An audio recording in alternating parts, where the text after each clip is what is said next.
I don't think people have any idea what's really happening in Gaza and why it is happening.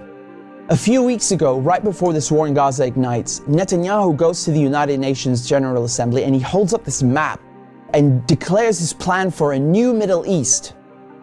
And people are going, what is this stupid line this guy's drawing with a red marker?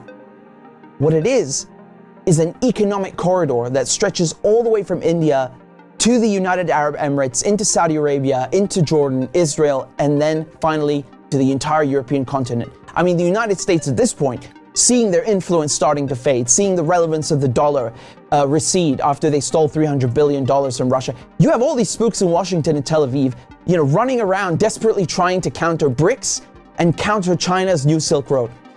And this is their answer. This is a rival to the new Silk Road. Remember, the ancient Silk Road is the largest, most important trade route in human history. This thing is enormous. It stretches all the way from China to Syria to the Mediterranean Sea. The Chinese know how important this thing is and they want to revive it. It is the future of world economics, trade, and politics. Within the span of a few weeks, Iran and Iraq have signed a railway deal. So now you have a rail link for the new Silk Road. And President Assad of Syria, who the West have been trying to isolate for over a decade, is now visiting China, the world's largest economy, and signing a strategic partnership. This is pivotal. So now the new Silk Road has rail access all the way to the Mediterranean Sea through Syria's port in Latakia. So not just land, but maritime trade. This is crucial. And as enormous and important as all of this is just one aspect. This is just one aspect. You still have the gas. How can we talk about the Middle East without talking about gas and oil? When the US instigated the Maidan coup in 2014, that wasn't just about NATO expansion and encirclement of Russia.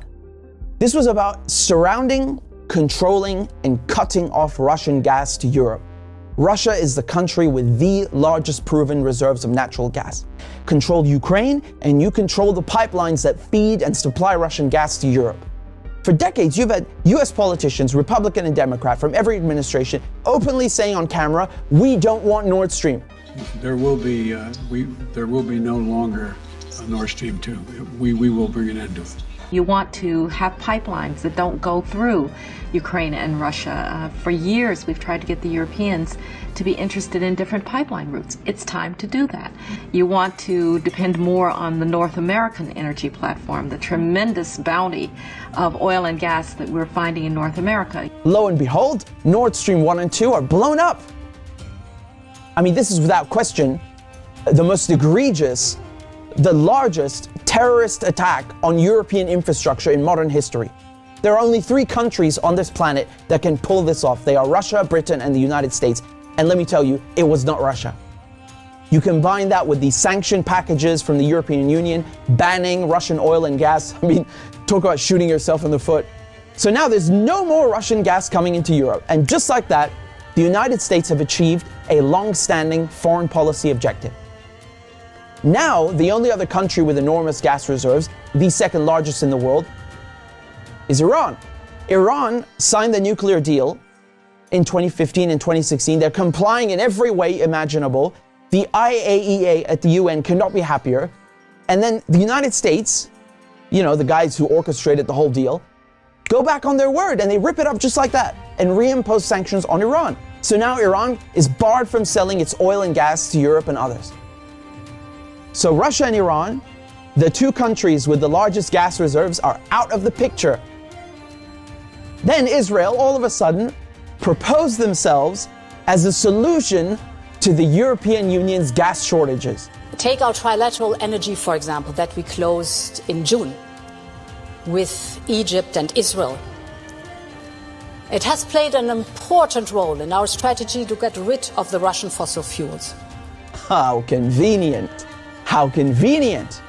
In 2010, they conduct a geological survey and find this monstrous giant gas field in the Middle East. It's called the Leviathan, and it's in the Mediterranean Sea on the Levantine Basin. That means it's right off the coast of Palestine, Lebanon, Syria. Syria initially declines offers over its gas reserves and simultaneously refuses to lay pipes for a Qatari gas project. What a coincidence! Barely a year later, war breaks out in Syria. And who's funding it? Qatar and Israel and the United States are just some of the parties funding and running this war to overthrow the government in Damascus. Today, the United States control 1/3 of Syria. They control all of Syria's oil fields, and Israel is bombing Syria's most vital port, Latakia, on a regular basis. So they're cutting off all the oil revenue and destroying, crippling any maritime activity, such as trade, such as gas exploration. Another major port on the Levantine coast is in Beirut, which mysteriously explodes in 2020. And so Israel, proposing itself as a solution to Europe's gas shortages, shows up with an FPSO, this enormous gas extraction vessel, and tries stealing gas from Lebanon's Karish gas field. And, this reignites a huge maritime border dispute. And Israel has to go and beg the United States to solve this diplomatically, because Hezbollah said, if you steal 1 cubic inch of our gas, we will fire our missiles on your ship. Now we come to Gaza. Gaza also has its own unexplored gas field. Gaza is also a concentration camp run by the Israelis, and it's been under siege by Egypt and Israel under naval blockade since 2007. I mean, you can't even